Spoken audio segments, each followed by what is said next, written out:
নমস্কার, আমি রিঝা social sphere চ্যানেলে আবার সবাইকে স্বাগত জানাই। ডেসক্রিপশন দেখে সবাই বুঝতে পারছেন আজকে আমি আলোচনা করতে চলেছি এডিএইচডি নিয়ে। এখনকার সময় এডিএইচডি একটা বড় প্রবলেমের কারণ হয়ে দাঁড়িয়েছে এবং যত দিন যাচ্ছে এই এডিএইচডি জনিত সমস্যা কিন্তু বাড়ছে। এডিএইচডির ফুল ফর্ম হলো attention deficit hyper activity disorder. এক্ষেত্রে এ ফর অ্যাটেনশন মানে ability to concentrate or focus, D for deficit অর্থাৎ ল্যাকিং বা শর্টেজ, এক্ষেত্রে অ্যাটেনশন। তারপর আসে হাইপার অ্যাক্টিভিটি যেখানে রেস্টলেসনেস এবং এক্সেসিভ ফিজিক্যাল মুভমেন্ট দেখা যায়। লাস্টলি রয়েছে ডিসঅর্ডার যেখানে নর্মাল ফাংশনিংটা ইন্টারাপ্ট হয়। এই এডিএইচডি এর কিছু সিমটম আছে। এখানে বাচ্চারা ফোকাস করতে পারে না, কনসেন্ট্রেট করতে পারে না, বাচ্চারা ডিসঅর্গানাইজড হয়, বাচ্চারা যে সমস্ত টাস্কগুলো খুব পেশেন্স নিয়ে করতে হয় সেগুলোকে অ্যাভয়েড করে চলে, অর্থাৎ রাইটিং, ড্রয়িং, এই ধরনের ব্যাপারগুলো।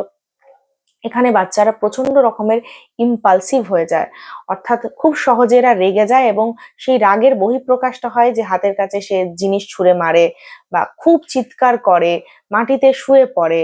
এরা প্রচন্ড রকমের কথা বলে এবং ইন্টারাপ্ট করে প্রচন্ড, মানে মারপিট সবসময় একটা, মানে অন্যের ওপরে গিয়ে সবসময় আমার কথাটাই শুনতে হবে, এই ধরনের ব্যাপার এদের মধ্যে থাকে।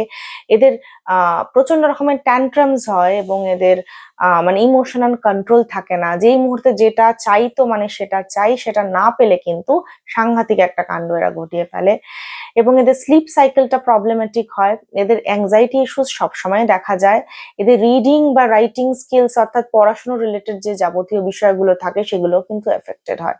তো এই ধরনের যে সিমটমস গুলো আমি বললাম, এটা যদি আপনার বাচ্চার মধ্যে আপনি 3 বছরের পরে দেখেন এবং এটা যদি না কমে, এটা কিন্তু হতে পারে আপনার বাচ্চার মধ্যে এডিএইচডি রয়েছে। এবং এই এডিএইচডি কিন্তু কমানো সম্ভব কাউন্সিলিং করে, প্রপার লোকের কাছে নিয়ে গেলে, অর্থাৎ কোয়ালিফাইড যে প্রফেশনাল আছে তাদের কাছে নিয়ে গেলে কিন্তু এটা সম্ভব একদম নর্মাল করে ফেলা। কিন্তু এটা যদি সময়ের সাথে সাথে বাড়তে থাকে সেক্ষেত্রে কিন্তু পরবর্তীকালে গিয়ে এটার যে ট্রিটমেন্ট রয়েছে সেটা করতেও কিন্তু সমস্যা হবে।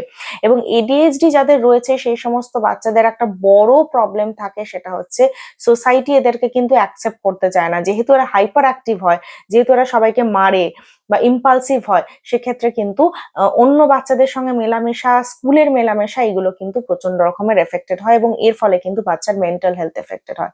তাই যে সমস্ত বাবা মায়েরা বুঝতে পারছেন এই ধরনের কোনো প্রবলেম বাচ্চার রয়েছে, একটা বার গিয়ে অন্তত কনসার্ন পার্সনকে দেখিয়ে আসুন। ভিডিওটা ভালো লেগে থাকলে কমেন্ট করবেন, লাইক করবেন, শেয়ার করবেন। সবাই খুব ভালো থাকবেন, দেখা হচ্ছে নেক্সট ভিডিওতে।